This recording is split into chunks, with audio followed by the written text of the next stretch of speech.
संसदरत्न खासदार डॉक्टर श्रीकांतजी शिंदे साहेब यांच्या माध्यमातून अंबरनाथमध्ये 3 गार्डनचं निर्मिती होत आहे। त्यापैकी एक गार्डन जे आहे ते साई आणि कांसई विभागामध्ये होत आहे। हे गार्डन नागरिकांच्या वापरासाठी सज्ज झालेलं आहे। जेव्हा या गार्डनचा निधी साहेबांनी मंजूर केला त्यावेळी प्रशासनाने इथे जो आराखडा बनवला त्याला स्थानिक ज्येष्ठ नागरिकांचा थोडा विरोध होता, कारण सिमेंट काँक्रिटीकरणचं जंगल उभं राहत आहे, त्यात अजून काँक्रिटीकरण या गार्डनमध्ये नागरिकांना नको होतं।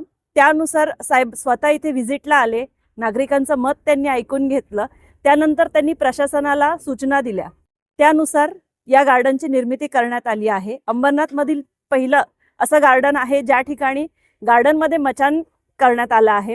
लहान मुलांसाठी छोटंसं गार्डन आहे, सिंथेटिक जॉगिंग ट्रॅक 400 मीटरचा इथे बनवण्यात आला आहे, तसंच योगासाठी स्पेस आहे आणि मल्टीपर्पज कोर्ट सुद्धा इथे निर्मिती करण्यात आली आहे। ही सिमेंट काँक्रिटीकरणाचं जे जंगल जे उभं राहतंय त्या सिमेंटच्या जंगलामध्ये मोकळा श्वास घेण्यासाठी निसर्गाच्या सानिध्यात आल्यासारखं वातावरण या ठिकाणी निर्मिती करण्याचा प्रयत्न केलेला आहे। आणि हे गार्डन आता लवकरच नागरिकांच्या सोयीसाठी खुले होणार आहे। येत्या 14 तारखेला या गार्डनचा लोकार्पण सोहळा डॉक्टर श्रीकांतजी शिंदे यांच्या माध्यमातून होत आहे।